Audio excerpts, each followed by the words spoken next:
বন্ধু চল রেস্টুরেন্টে যাই খাবার খেয়ে আসি। বন্ধু কোথায় যাবি? কোথায় যাওয়া যায় রে? চল রাজবনি যাই সির খাই আসি। তুই কিসের জন্য যাবি আমাদের সাথে? আমি তোদের বন্ধু না। তোর সাথে বন্ধুত্ব করছে এটাই তোর ভাগ্য। না হলে তোর এতিমের সাথে গিয়ে থাকে। যা এখান থেকে, তুই আমাদের মুডটাই নষ্ট করে দিলি। এই সমাজে এতিম হইছি বলে তাই কারো কাছে দাম পাই না। এতিম হইছে কি এটা আমাদের দোষ? সাকিব, জি কাকা বলেন। তুই আমার বাড়িতে বেড়ে যা। কে কাকা কিছু হইছে? কিছু হয় না, তুই আমার বাড়িতে বেড়ে যা। কাকা আমাকে বাড়িতে বাই করে দেন না, আমি নিজে আন করব। তোর এত কথা শুনতে চাই না, তুই আমার বাড়িতে বেড়ে যা। কাকা আপনার পায়ে ধরে আমাকে বাড়িতে বাই করে দেন না। কাকা আমাকে বাড়িতে বাই করে দেন না। আর আপনি তো জানেন আমার থাকার কোনো জায়গা নাই। তুই যদি থাকস তাহলে গরু গোয়াল করে থাকতে পারস।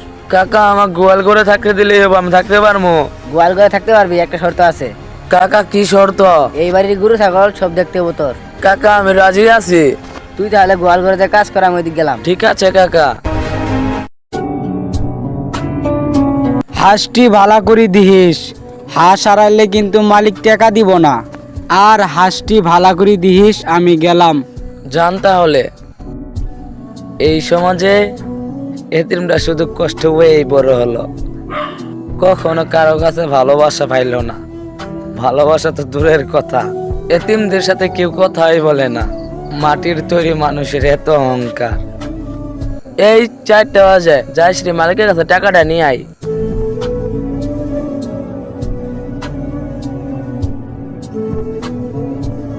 আসসালামু আলাইকুম মালিক। ওয়ালাইকুম সালাম।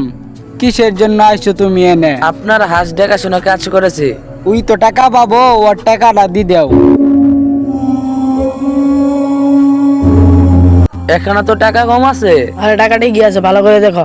টাকা এনে কম আছে। ওই কি হইছে এনে? মালিক টাকা কম দিছে। তুমি ওরে টাকা কম দিছো কে? আমি তো টাকাটাই গিয়ে দিছি। কত টাকা দিছে তোমারে? মালিক 100 টাকা দিছে। তাই তো তোমারে বেশি দিছে। মালিক এই কামটা করতে পারলেন আমার সাথে?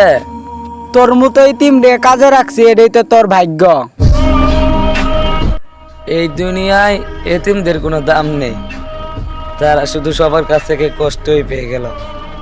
আর এতিমদের কষ্ট বোঝার কেউ থাকে না।